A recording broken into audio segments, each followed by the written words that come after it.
ناظرین، اب ہم بات کریں گے مزید مختلف پہلوؤں سے ذوالقرنین علیہ السلام پر۔ اِنَّا مَكَنَّا لَهُ فِي الْأَرْضِ وَآتَيْنَاهُ مِنْ كُلِّ شَيْءٍ سَبَبًا۔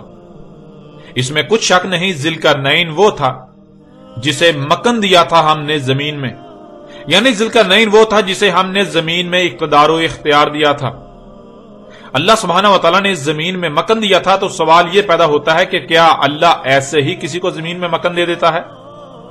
مثلا اگر آپ اپنی قیمتی سے قیمتی شے کسی کو دیکھ بھال کے لیے دیتے ہیں تو کیا ایسے ہی دے دیں گے؟ نہیں، بلکہ پہلے اسے ہر لحاظ سے آزمائیں گے۔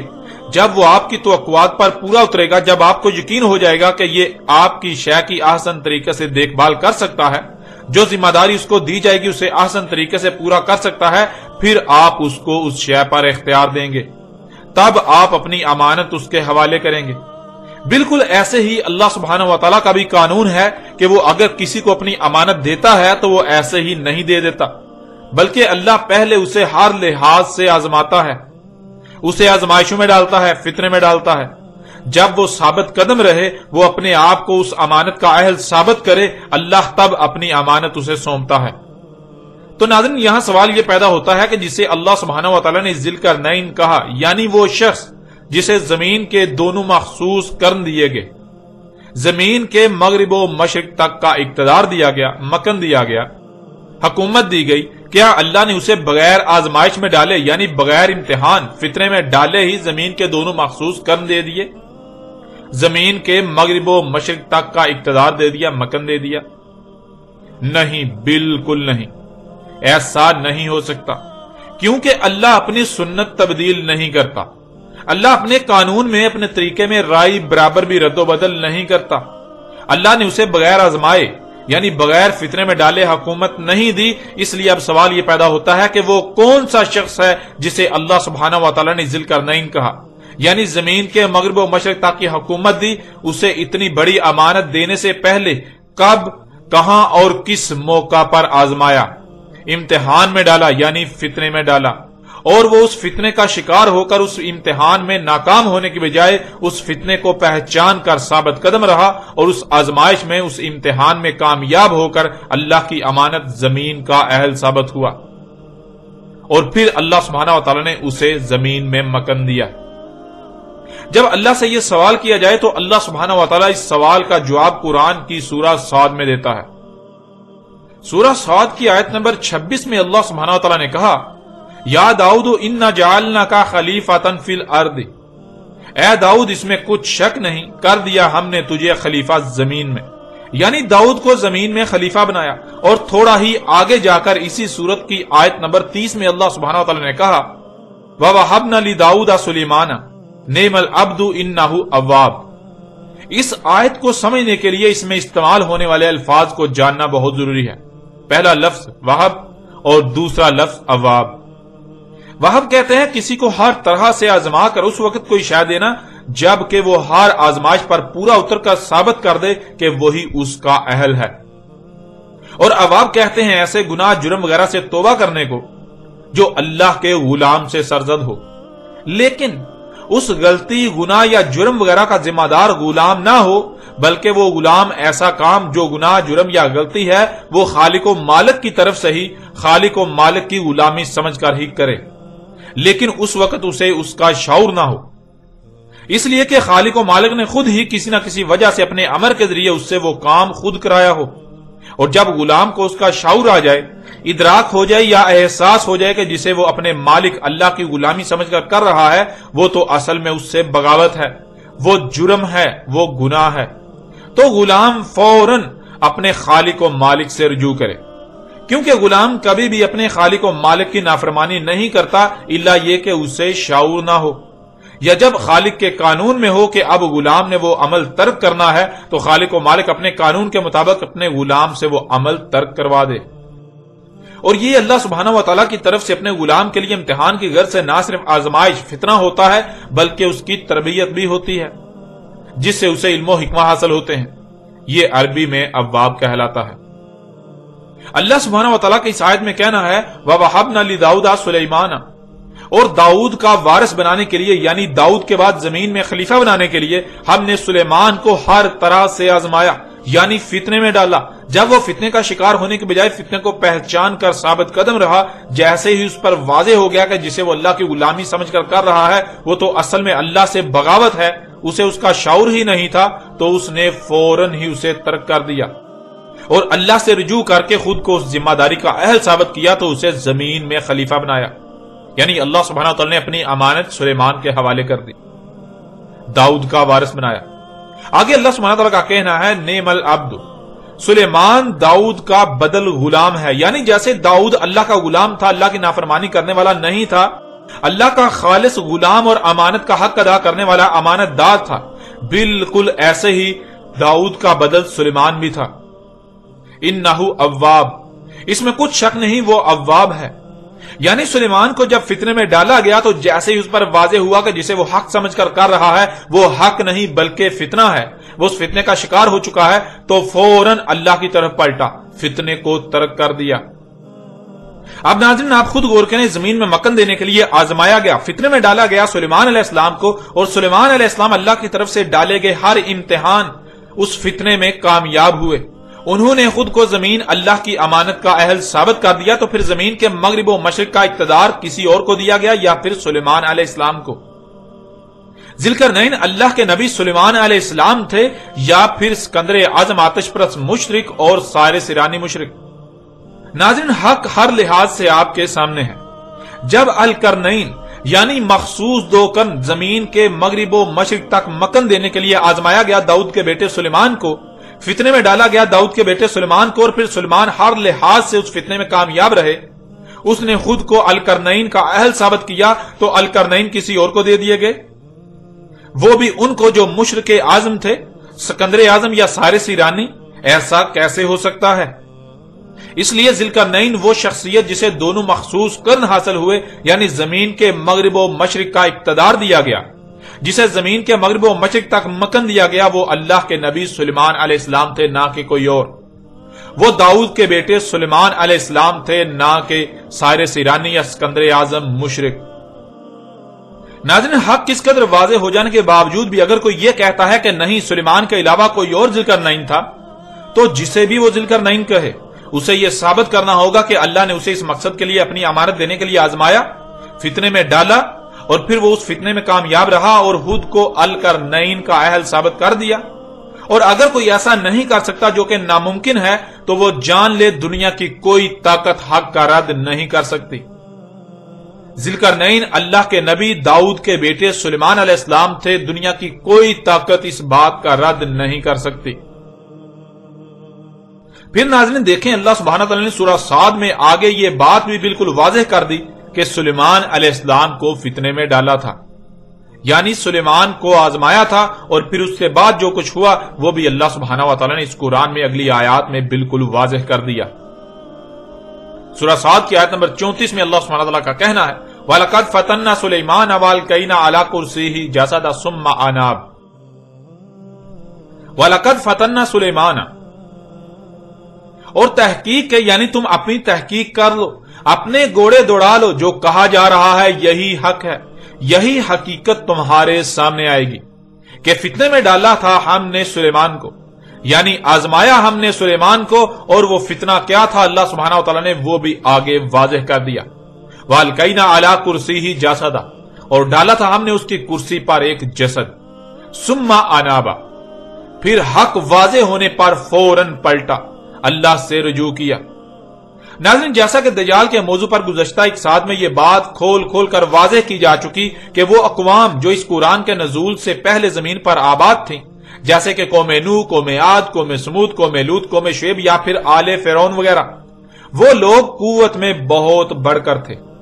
یعنی آج انسانوں کو جو قوت حاصل ہے مشینوں کی صورت میں، ایجادات کی صورت میں، اور بلند و بانگ عمارتوں، آسائشوں، سہولتوں، آسانیوں کی صورت میں، یا پھر اسلحے و بارود کی صورت میں، وہ قومیں موجودہ قوم یعنی دنیا میں آباد موجودہ لوگوں سے ان سب میں 90% بڑھ کر تھیں۔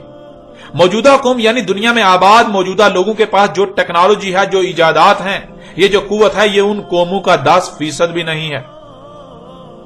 جیسے موجودہ قوم یعنی دنیا میں آباد موجودہ لوگ اپنی ایجادات کا ایک ہی پہلو سامنے رکھتے ہوئے اسے ترقی کا نام دیتے ہیں، اسے سائنسی ترقی کا نام دیتے ہیں اور اس کے دوسرے پہلو سے بالکل غافل ہیں، اسے نظر انداز کر دیتے ہیں یا انہیں نظر ہی نہیں آتا۔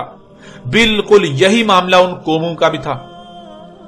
جیسے موجودہ قوم یعنی دنیا میں آباد موجودہ لوگ اپنی ایجادات، ان سائنسی ایجادات کا ایک ہی پہلو سامنے رکھتے ہوئے اسے سائنسی ترقی کا نام دیتے ہیں اور اس کے دوسرے پہلو سے بالکل غافل ہیں، اسے نظر انداز کر دیتے ہیں یا انہیں نظر ہی نہیں آتا۔ بالکل یہی معاملہ ان قوموں کا بھی تھا۔ اور جب ترقی کے نام پر زمین و آسمانوں میں کیا گیا فساد عظیم ظاہر ہوا تو وہ قومیں اس کا ایسے شکار ہوئی کہ ان کا نام و نشان تک مٹ گیا۔ یعنی جدیدیت اور ترقی کے نام پر جب ان قوموں نے بھی موجودہ قوم کی طرح زمین و آسمانوں میں مفسد اعمال کیے اور جب ان مفسد اعمال کے رد عمال انتہائی تباہ کن ہلاکتوں کی صورت میں وقوع پذیر ہوئے تو ان کے اپنے ہی ہاتھوں سے کیے جانے والے اعمال کے سبب ان کا نام و نشان تک مٹ گیا، اور بعد والوں کو جو پیچھے بچے جو کچھ وہ چھوڑ کر گئے تھے اس کا وارث بنا دیا گیا۔ آل فرعون کو جب غرق کیا گیا تو جو کچھ آل فرعون چھوڑ کر گئے اس کا وارث پیچھے رہ جانے والوں کو بنا دیا گیا، یعنی مصری قوم کو۔ اور پھر بعد میں جا کر جب داؤد علیہ السلام کو زمین میں خلیفہ بنایا گیا، یعنی داؤد علیہ السلام کو اقتدار حاصل ہوا، تو داؤد علیہ السلام نے مصر کو بھی فتح کر لیا۔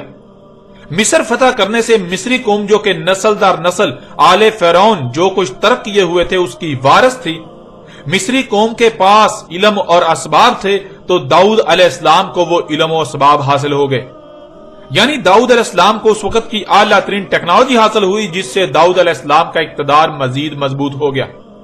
اور جب داؤد کے بعد اس کے بیٹے سلیمان کو اقتدار منتقل ہوا تو اس وقت سلیمان کو اتنا علم نہیں تھا، لیکن سلیمان خالص اللہ کا غلام تھا۔ سلیمان نے دیکھا کہ جو کچھ اسے وراثت میں ملا ہے یہ سب عوام کی خدمت کے لیے ہے اور یہی اس کی ذمہ داری ہے۔ یوں سلیمان علیہ السلام نے وراثت میں ملنے والی ٹیکنالوجی کو عوام کی فلاح و بہبود کے نام پر استعمال کرنا شروع کر دیا، انسانیت کی خدمت کے نام پر استعمال کرنا شروع کر دیا۔ جدید سفر کے ذرائع کی مارکیٹیں وجود میں آ گئی، بیجوں میں جنیاتی تبدیلیاں کر کے زیادہ خوشنما اور کم وقت میں فصلیں اگائی جانے لگیں، جس سے بیماریاں اور فساد آہستہ آہستہ بڑھنے لگا۔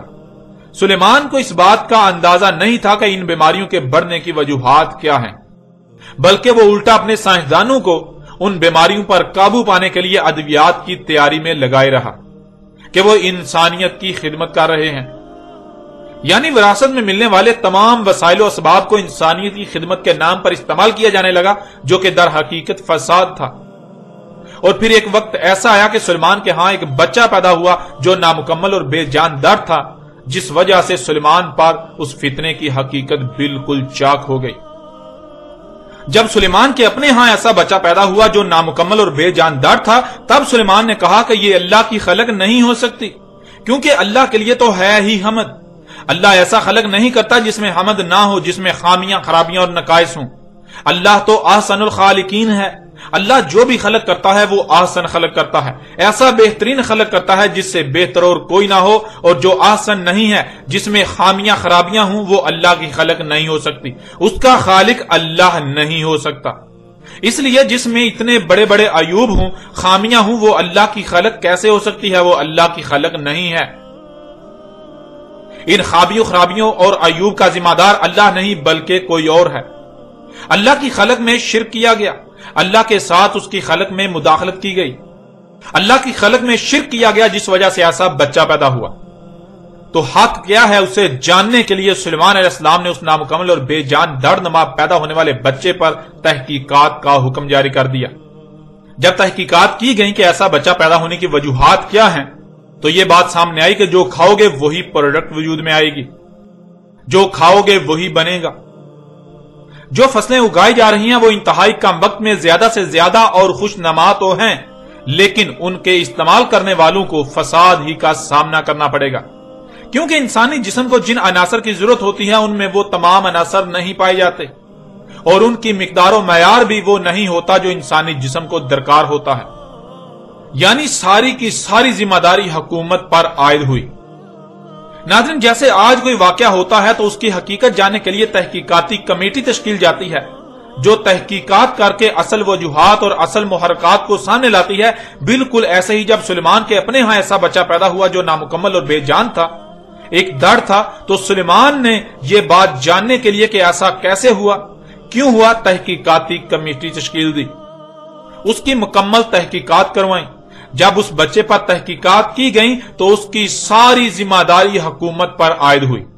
حکومت کے سربراہ چونکہ سلیمان علیہ السلام تھے، اس لیے ساری ذمہ داری سلیمان کی کرسی پر پڑی کہ سلیمان جو کہ ریاست کا سربراہ ہے، اس کی اجازت اور اس کے احکامات سے ہی بیجوں میں جنیاتی تبدیلیاں کی جا رہی ہیں، اس کے حکم سے ہی حکومتی سرپرستی میں انسانیت کی خدمت کے نام پر یہ سب ہو رہا ہے۔ حکومتی سرپرستی میں جنیاتی طور پر تبدیل شدہ بیجوں سے وجود میں آنے والی خوراک کے استعمال سے بیماریاں دن بدن بڑھتے جا رہی ہیں، فساد بڑھتا جا رہا ہے۔ تو جب ساری ذمہ داری سلیمان کی کرسی پر پڑی، تب سلیمان پر واضح ہوا کہ وہ فتنے کا شکار ہو چکا تھا، جسے وہ ترقی اور انسانیت کی خدمت کے نام پر کر رہا تھا، جسے وہ اللہ کی غلامی سمجھ کر رہا تھا، اصل میں تو یہ سب فساد ہے، یہ دجال ہے۔ وہ اس دجال کے فتنے کا شکار ہو چکا تھا۔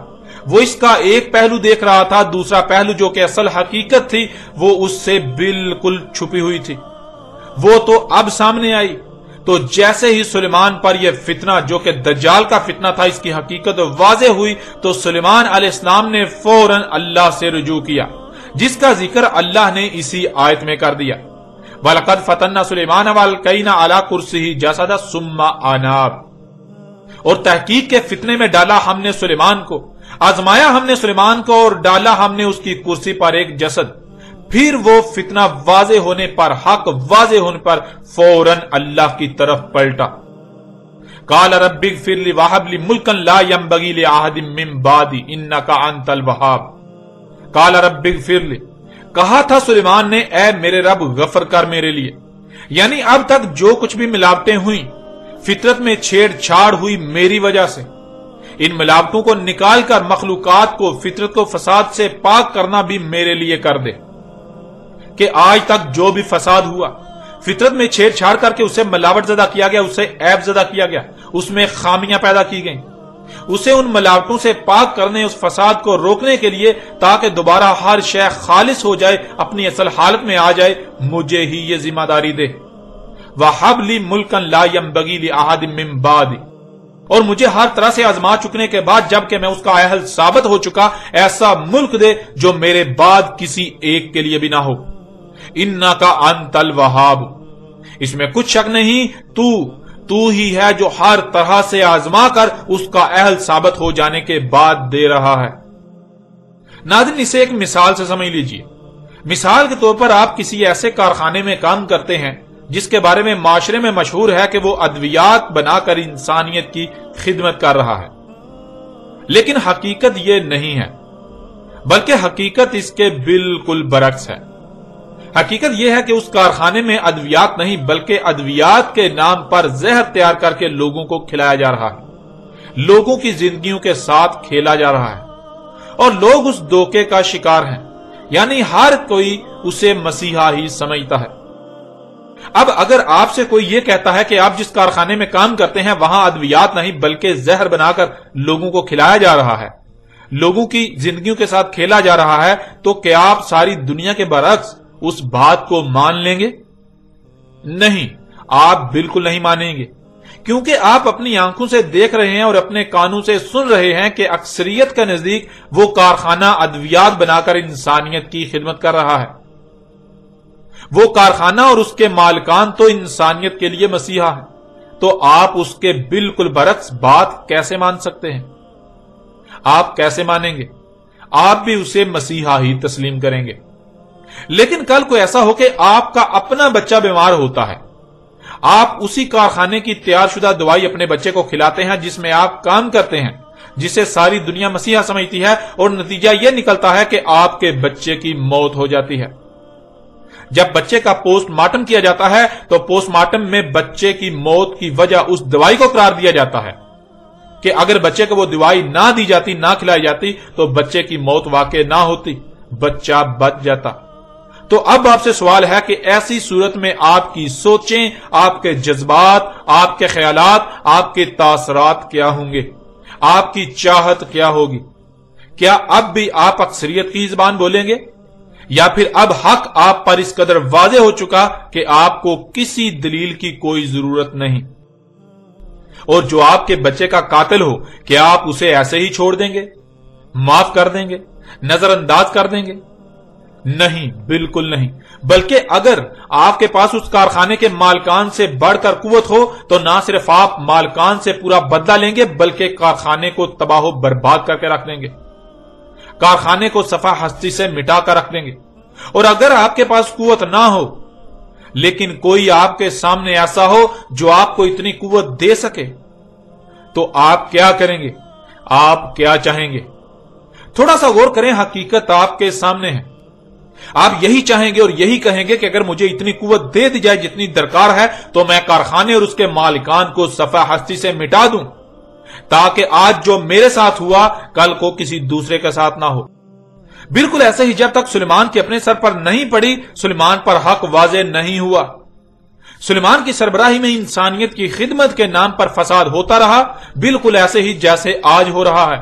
ہر کوئی موجودہ ایجادات اور سائنس کے دن بدن آگے بڑھنے کو ترقی اور انسانیت کی خدمت قرار دے رہا ہے.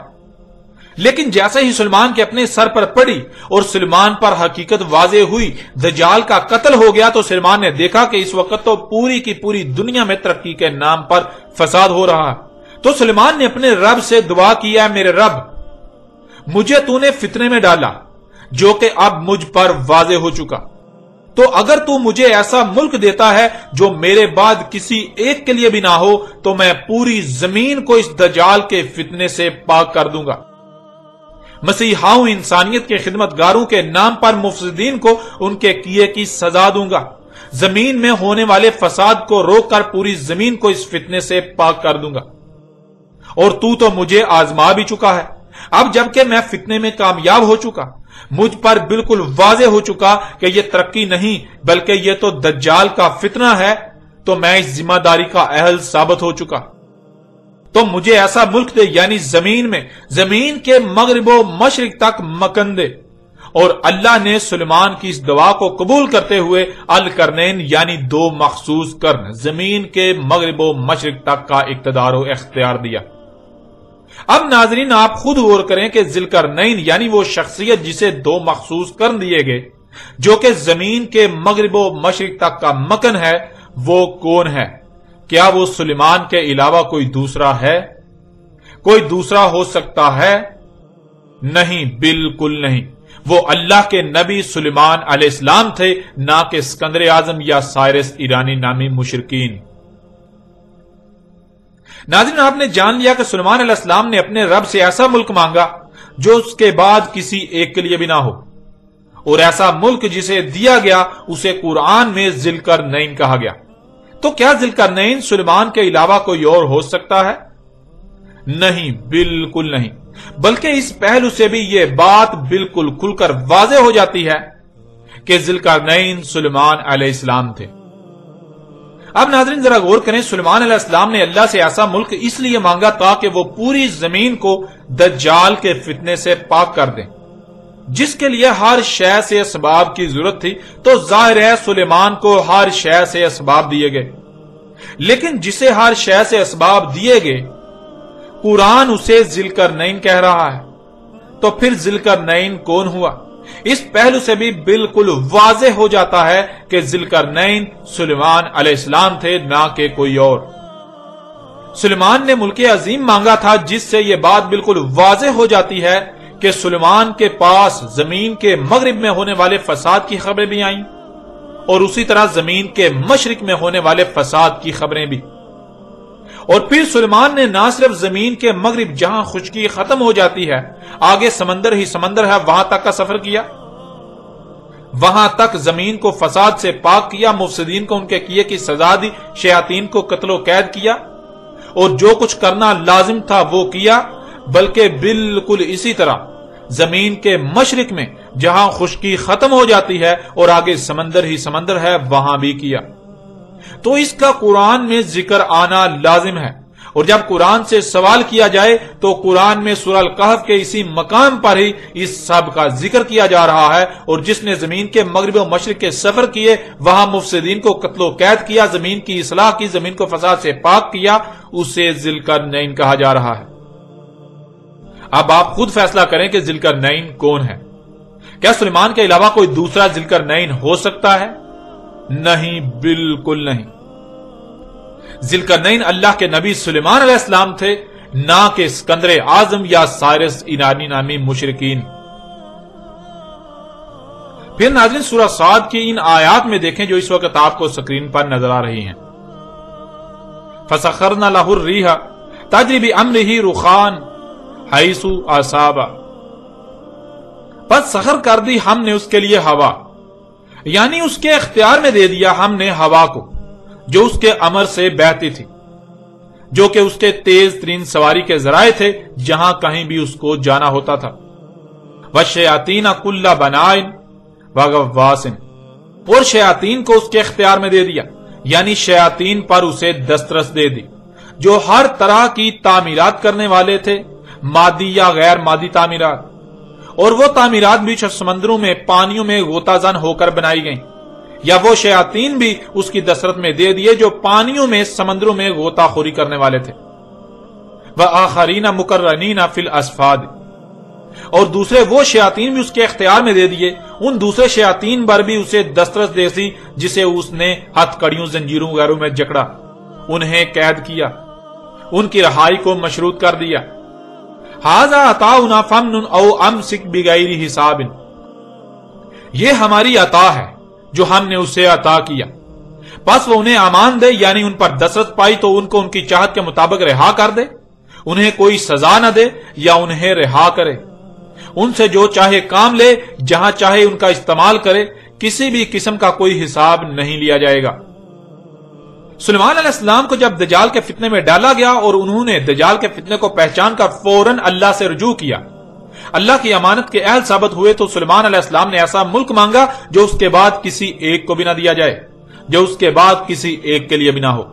تو نہ صرف سلیمان کو ایسا ملک دیا گیا، بلکہ اگلی آیات میں اللہ سبحانہ و تعالیٰ نے جو کچھ سلیمان کو عطا کیا اور جیسے عطا کیا اس کا ذکر بھی کر دیا، جیسے کہ سلیمان کے لیے ہوا کو مسخر کیا اور وہ اپنے تیز ترین سواری کے ذرائع سے جہاں چاہتے انتہائی تیز رفتاری سے سفر کرتے۔ یہاں سوال یہ پیدا ہوتا ہے کہ وہ سفر انہوں نے کہاں اور کیوں کیے، تو اگلی ہی آیات میں اس سوال کا جواب بھی دے دیا۔ سلیمان کو ایسے ایسے ماہر شیاطین پر دسترس دی گئی جو ہر طرح کی مادی اور غیر مادی تعمیرات کے ماہر تھے، اور وہ بھی جو پانیوں میں سمندروں میں غوطہ خوری کے ماہر تھے، اور وہ شیاطین بھی جنہیں سلیمان نے ہتھ کڑیوں میں مضبوطی سے جکڑ کر قید کیا، جن کی رہائی کو مشروط کر دیا۔ تو جب سلیمان نے ان لوگوں پر دسترس پائی تو اللہ نے سلیمان سے کہا کہ انہیں امان دے یا ان سے کام لے، انہیں قید کر، انہیں سزا دے، تجھ سے کسی قسم کا کوئی حساب نہیں لیا جانے والا۔ ناظرین، اس سے پہلی بات تو یہ ثابت ہو جاتی ہے کہ سلیمان نے تیز ترین فضائی سفر کے ذرائع سے جو سفر کیے، ان کا مقصد زمین میں ہونے والے فساد کی جڑ مفسدین شیاطین، جنہیں انسان سائنسدانوں کا نام دیتے ہیں، یا وہ لوگ جو دنیا پر براہ راست اثر انداز ہونے کی صلاحیت رکھتے ہیں، ان تک پہنچنے، ان پر دسترس پانے کے لیے سفر کیے۔ اور پھر جب انہیں قتل و قید کیا تو اس کا اختیار بھی اللہ نے سلیمان کو ہی دے دیا، سلیمان جو چاہے ان کے ساتھ کرے۔ اور حیران کن طور پر اسی واقعے کو ایک دوسرے پہلو سے سورہ الکہف میں سلیمان کی جگہ ذوالقرنین کا لفظ استعمال کرتے ہوئے بیان کیا گیا۔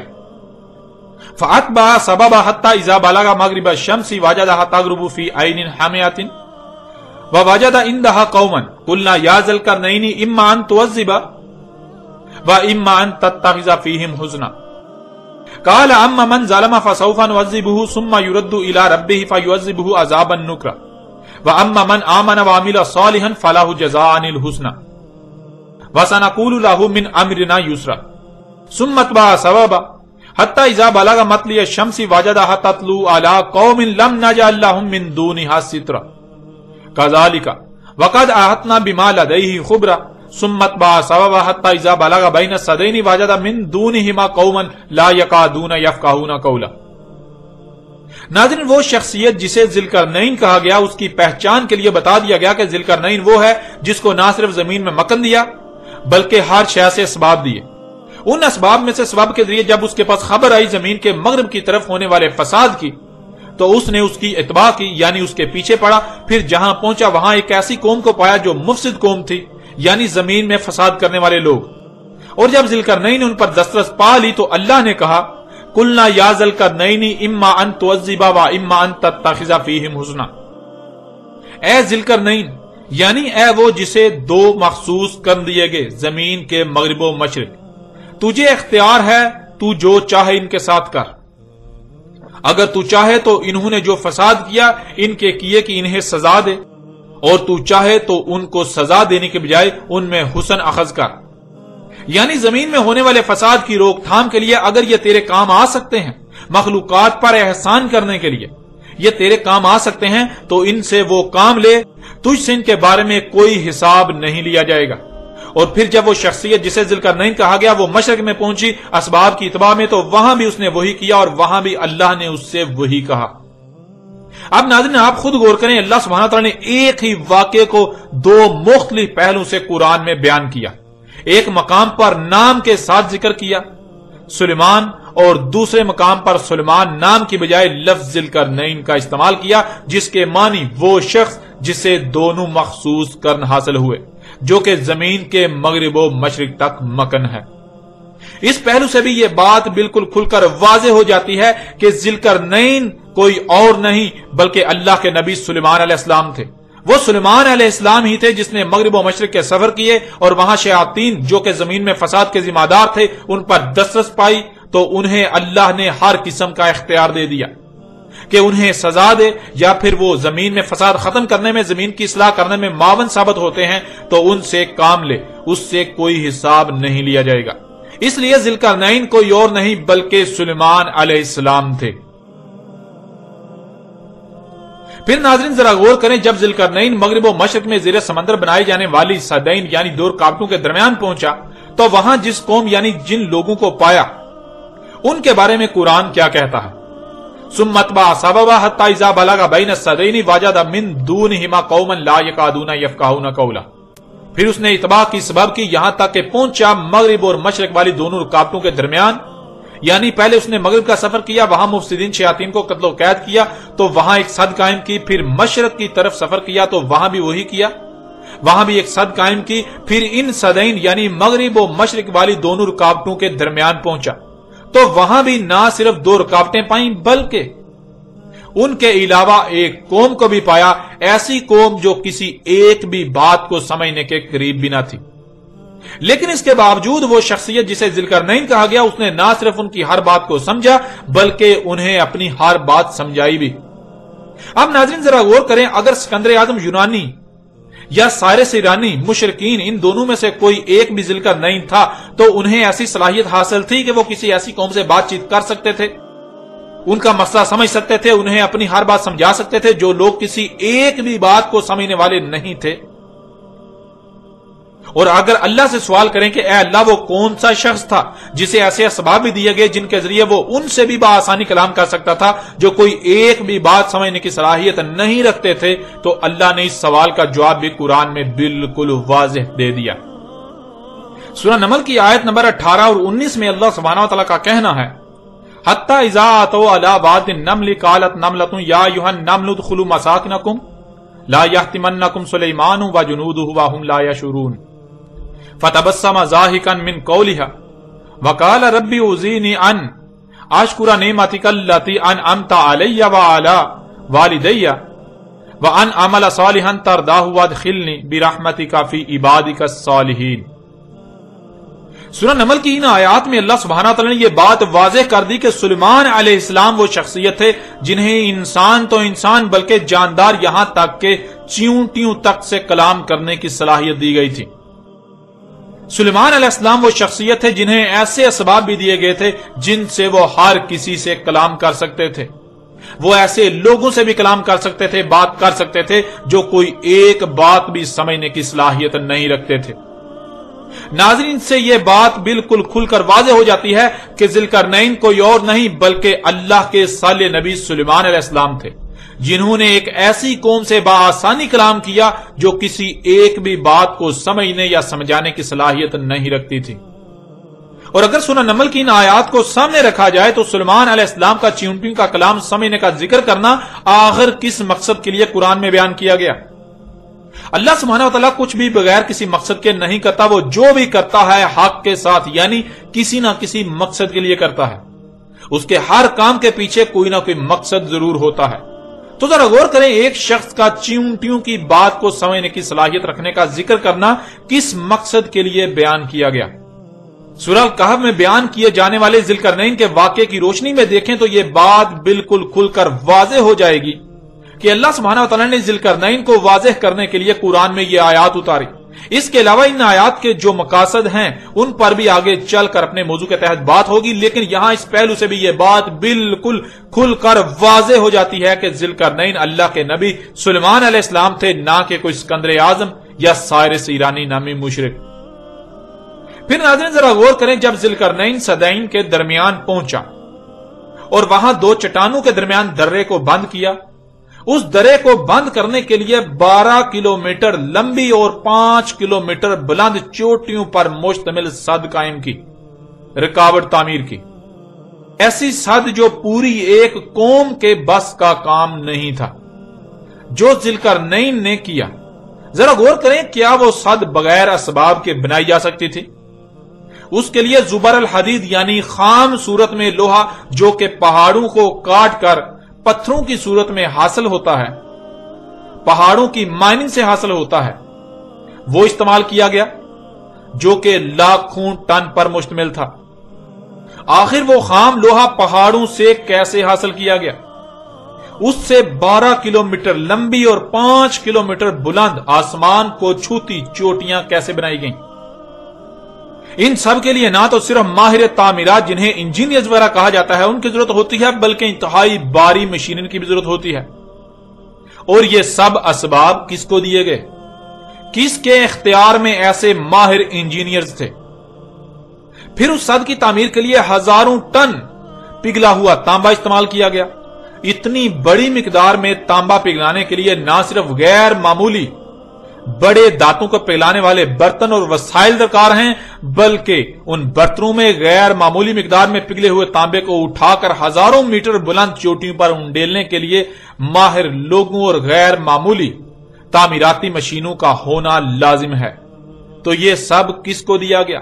کس کے پاس ایسے وسائل تھے اور کس نے ان وسائل کو اس مقصد کے لیے استعمال کیا؟ جب اللہ سے یہ سوالات کیے جائیں تو اللہ سبحانہ وتعالی قرآن میں ان کے جوابات یوں دیتا ہے، وَلَقَدْ آتَيْنَا دَاوُدَ مِنَّا فَضْلًا يَا جِبَالُ أَوِّبِّ مَعَهُ وَالطَّيْرَ وَأَلَنَّا لَهُ الْحَدِيدَ، اور تحقیق کہ ہم نے دیا داؤد کو ہم سے فضل، اے پہاڑوں اویبی ہو جاؤ اس کے ساتھ، اور اے فضا میں تیرنے والو تم بھی۔ یعنی پہاڑ اور فضا میں تیرنے والے اس سے پہلے طاغوت کی غلامی کر رہے تھے، لیکن وہ طاغوت کی غلامی اپنی مرضی سے نہیں، بلکہ انسان کو چونکہ ان پر اختیار دیا گیا تو اللہ کی مرضی میں ہی پہاڑ اور فضا میں تیرنے والے اللہ کی بغاوت میں استعمال ہو رہے تھے مفسدین کے ہاتھوں۔ تو جیسے ہی داؤد کو زمین پر اختیار دیا گیا، پہاڑوں اور فضا میں تیرنے والوں پر داؤد کو اختیار دیا گیا، تو اب پہاڑوں اور فضا میں تیرنے والے جب داؤد کے ذریعے اللہ کی غلامی میں استعمال ہوں گے تو یہ ان کا عابد بھی ہونا ہے داؤد کے ساتھ۔ اور نرم کر دیا ہم نے اس کے لیے لوہا۔ داؤد علیہ السلام کے لیے لوہا نرم کرنے سے مراد قطعاً یہ نہیں ہے جو کچھ آج تک پھیلا دیا گیا کہ داؤد علیہ السلام ہاتھ میں لوہا پکڑتے اور وہ موم کی طرح نرم ہو جاتا۔ یہ ملاؤں کی من گڑت کہانیاں ہیں جن کا حقیقت کے ساتھ دور دور تک کوئی تعلق نہیں۔ اللہ سبحانہ و تعالیٰ نے قرآن میں بالکل واضح کر دیا کہ داؤد کو علم دیا تھا، اس علم کے ذریعے داؤد کے لیے لوہے کو نرم کر دیا، یعنی داؤد علیہ السلام کو وہ علم دیا جس علم سے لوہے کو پگھلا کر اس سے جو چاہے بنایا جا سکتا ہے۔ اس آیت میں اللہ سبحانہ و تعالیٰ نے یہ بات واضح کر دی کہ داؤد کو زمین کی اصلاح کے لیے پہاڑوں سے جو بھی نکال کر استعمال کرنا چاہتے اس کی اجازت دی گئی۔ داؤد علیہ السلام پہاڑوں سے خام صورت میں لوہا نکال کر اسے پگھلا کر خالص کرتے اور پھر اس سے ہتھیار وغیرہ بناتے، اور بعد میں سلیمان کو داؤد کا وارث بنایا گیا، جیسا کہ اس آیت میں واضح کر دیا، وَوَارِثَ سُلَيْمَانَ دَاؤُدَ، یعنی جیسے پہاڑوں کو زمین کی اصلاح کے لیے جہاں بھی استعمال کرنے کی ضرورت پڑے داؤد کو اس کی اجازت دی گئی تھی، بالکل ایسے ہی وہ فضل سلیمان کو بھی حاصل ہو گیا داؤد کا وارث بننے سے۔ ناظرین، یوں اس سوال کا جواب اللہ سبحانہ وتعالی نے اس آیت میں ہی دے دیا کہ ذوالقرنین نے جو دو چٹانوں کو خام لوہے سے بند کیا، وہ خام لوہا پہاڑوں کی صورت میں سلیمان کو عطا کیا گیا۔ اس لیے ذوالقرنین کوئی اور نہیں بلکہ سلیمان علیہ السلام تھے۔ اس وقت آپ کو سکرین پر سورہ نمل کی آیت نمبر 16 اور 17، سورہ سبا کی آیت نمبر 12، 13 اور سورہ صاد کی آیت نمبر 36، 37، 38 اور 39 نظر آ رہی ہیں۔ ان آیات میں اللہ سبحانہ تعالیٰ کا کہنا ہے کہ سلیمان کو داؤد کا وارث بنا دیا، سلیمان کو علم دیا گیا، وہ علم جو سلیمان کے بعد کسی کو بھی حاصل ہوا نہ ہو سکے گا۔ سلیمان کو ہر شے میں سے دیا گیا، سلیمان کے لیے اس کے لشکر، اس کی فوجیں جنوں ان سے اکٹھی کی گئیں۔ سلیمان کو ہواؤں میں سفر کرنے کے تیز ترین سواری کے اسباب بھی دیے گئے، ہوا کو مسخر کر دیا گیا، ہر طرح کی تعمیرات کرنے والے ماہر سے ماہر شیاطین میسن سلیمان کے اختیار میں دے دیے گئے، سمندروں میں غوطہ خوری اور سمندروں میں کسی بھی طرح کے کام کرنے والے ماہرین دیے گئے۔ سلیمان کے لیے پگھلے ہوئے تانبے کا چشمہ جاری کر دیا گیا، یعنی بڑی مقدار میں تانبا سلیمان نے کہیں ایسے پگھلا کر استعمال کیا جیسے کہ تانبے کا چشمہ جاری کر دیا گیا ہو۔ جنوں ان سے ہر طرح کے ماہرین، سائنسدان، انجینئر، تعمیراتی کاموں کے ماہر، ایجادات کرنے والے، سب کے سب سلیمان کے لیے کام کرتے تھے، ہر طرح کا جدید ترین اسلحہ بناتے، اور وہ سب کا سب بناتے جو پہلی ہلاک شدہ اقوام بھی بنا چکی تھیں۔ جس کی بھی اللہ کے قانون میں زمین کی اصلاح کے لیے ضرورت ہوتی، وہ سب وہ سلیمان کے لیے بناتے۔ لوہے، تانبے اور دانتوں کو پگھلانے کے لیے اتنے بڑے بڑے برتن جن میں دانتیں، لوہا اور تانبا وغیرہ پگھلایا جاتا جیسے کہ تالاب ہوں، وہ سلیمان کو دیے گئے۔ پہاڑوں کی طرح بلند و بانگ اور غیر متزلزل چوٹیاں بنانے کے لیے ایسی چوٹیاں جنہیں کوئی کھود نہ سکے، ڈھا نہ سکے، سوراخ نہ کر سکے، جن میں کوئی نقب نہ لگا سکے، بنانے کے لیے پگھلے ہوئے تانبے اور لوہے وغیرہ کو اٹھانے اور انڈیلنے والے ایسے بڑے بڑے برتن کہ جنہیں پکڑنے اور انڈیلنے کے لیے کنڈے لگے ہوئے ہوں، ان سے پہاڑوں کی طرح بلند و بانگ غیر متزلزل چوٹیاں بناتے سلیمان کے لیے اس کے حکم سے۔ ایسے ایسے ماہر شیاطین سلیمان کے اختیار میں دے دیے۔ ناظرین ذرا غور کریں، اس سب کے سب کی ضرورت تو ذوالقرنین کو تھی، ان سب کے سب کا استعمال تو ذوالقرنین نے کیا، لیکن یہ سب کچھ دیا گیا سلیمان کو، تو ذوالقرنین کون ہوا؟ ناظرین اب ذرا غور کریں، اس سب کے سب کی ضرورت تو ذوالقرنین کو تھی، لیکن یہ سب کا سب دیا گیا سلیمان کو، تو ذوالقرنین کون ہوا؟ ذوالقرنین سلیمان علیہ السلام تھے، اور ان سب کا استعمال تو ذوالقرنین نے کیا، لیکن یہ سب کا سب دیا گیا سلیمان کو، تو ذوالقرنین کون ہوا؟ ذوالقرنین سلیمان علیہ السلام تھے۔ ایسے ماہرین تعمیرات اور تعمیراتی اسباب یعنی مشینیں وغیرہ تو ذوالقرنین کے پاس ہونے چاہیے تھی، کیونکہ یہ سب کا سب تو استعمال کیا ذوالقرنین نے، لیکن یہ سب کا سب دیا گیا سلیمان کو، تو ذوالقرنین کون ہوا؟ ظاہر ہے سلیمان ہی ذوالقرنین تھا۔ غیر معمولی مقدار میں تو تانبے کو پگھلا کر ذوالقرنین نے استعمال کیا صد کی تعمیر میں، لیکن غیر معمولی مقدار میں تانبا دیا گیا سلیمان کو، اسے پگھلانے کے لیے تالابوں کی مانند کنڈے لگے برتن، جن سے ان تالابوں نماد برتنوں میں پگھلے ہوئے تانبے کو نہ صرف پگھلایا جا سکے اور پگھلایا بلکہ اٹھایا جا سکے، اور اٹھایا کس نے؟ سلیمان نے۔ اور جن مشینوں، جس قوت سے اٹھایا گیا، یہ سب کا سب کسے دیا گیا؟ یہ سب کا سب دیا گیا سلیمان کو، تو ذوالقرنین کون ہوا؟ ظاہر ہے ذوالقرنین تو سلیمان اللہ کا نبی ہی تھا، نہ کہ کوئی اور۔ پھر ناظرین 12 کلومیٹر لمبی اور 5 کلومیٹر بلند چوٹیاں بنائیں ذوالقرنین نے دو چٹانوں کو درمیان سے بند کرنے کے لیے، لیکن ان چوٹیوں کو بنانے کا تمام تر ساز و سامان اور ماہرین دیے گئے سلیمان کو، جنہوں نے سلیمان کے حکم سے ایسی بلند و بانگ اور غیر متزلزل چوٹیاں بنائیں جنہیں کوئی توڑ نہ سکے، ہلا نہ سکے، ان میں کوئی نقب نہ لگا سکے، ان میں کوئی سوراخ نہ کر سکے، انہیں کوئی ہلا نہ سکے، اور یہ بنائی زمین میں اصلاح کی غرض سے، فساد کا رستہ روکنے کی غرض سے۔ تو پھر آپ خود غور کریں کہ ذوالقرنین کون ہوا؟ کیا ذوالقرنین سلیمان کے علاوہ کوئی اور تھا، ہے اور ہو سکتا ہے؟ نہیں، بالکل نہیں۔ یوں اس حوالے سے بھی بالکل واضح ہو گیا کہ ذوالقرنین اللہ کے نبی سلیمان علیہ السلام تھے۔ زمین کے مغرب و مشرق میں زمین کی اصلاح کے لیے، مفسدین کا رستہ روکنے کے لیے، ان سے جنگ کرنے کے لیے سفر کیے ذوالقرنین نے، جس کے لیے نہ صرف سفری اسباب کی ضرورت تھی بلکہ اللہ کے دشمنوں سے مقابلے کے لیے انتہائی جدید اور قوت کا حامل اسلحہ ذوالقرنین کو درکار تھا۔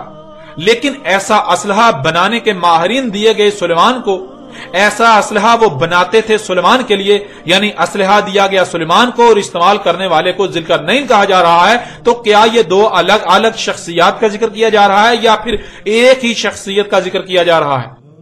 ایک ہی شخصیت کا ایک مقام پر اس کا نام کے ساتھ ذکر کیا جا رہا ہے اور دوسرے مقام پر اس کے اسم یعنی اسے جو خاص صلاحیت یا خاصیت حاصل تھی اس سے اس کا ذکر کیا جا رہا ہے۔ یوں ناظرین اس پہلو سے بھی یہ آپ پر بالکل کھل کر واضح کر دیا گیا کہ ذوالقرنین اللہ کے نبی سلیمان علیہ السلام تھے، نہ کہ کوئی اور۔ پھر ناظرین تماثیل یعنی وہ جو گزشتہ ہلاک شدہ اقوام بنا چکی تھیں، بالکل انہی کی مثل کی ضرورت پڑی ذوالقرنین کو۔ جیسے کہ آپ دیکھتے ہیں مصر میں آج بھی آل فرعون کے غیر متزلزل چوٹیوں کی صورت میں آثار موجود ہیں، جنہیں آج اس جدید دور میں بھی معجزات اور عجائب تسلیم کیا جاتا ہے۔ قوم نوح پر طوفان آیا، اس میں لہریں پہاڑوں کی مانند کئی کئی کلومیٹر بلند تھیں، جس کی وجہ یہ تھی کہ قوم نوح اتنی بلندی پر پہنچ چکی تھی۔ ان کی عمارتیں پہاڑوں کی مانند کئی کئی کلومیٹر بلند تھیں۔ ان عمارتوں کو بنانے کے لیے غیر معمولی قوت کی حامل مشینیں تھیں، اور ان سب کی تماثیل کی ضرورت تو ذوالقرنین کو پیش آئی۔ آل فرعون کی مثل چوٹیاں تعمیر کرنے کی ضرورت تب پیش آئی جب ذوالقرنین صدین کے درمیان پہنچا۔ وہاں دو چٹانوں کو درمیان سے بند کرنا تھا، انہیں بند کرنے کے لیے قوم نوح کی تماثیل کی ضرورت تھی۔ اور ان آیات میں اللہ سبحانہ تعالیٰ کا کہنا ہے کہ جن کو سلیمان نے قید کیا ہوا تھا، شیاطین جن و انس کو، وہ سلیمان کے لیے جو اللہ کے قانون میں ہوتا تماثیل بناتے، یعنی وہ بالکل ویسا ہی بناتے جیسا ہلاک شدہ اقوام بنا چکی تھیں۔ تو ناظرین آپ غور کریں کہ پھر ذوالقرنین کون ہوا؟ کیا سلیمان کے علاوہ کوئی اور ذوالقرنین ہو سکتا ہے؟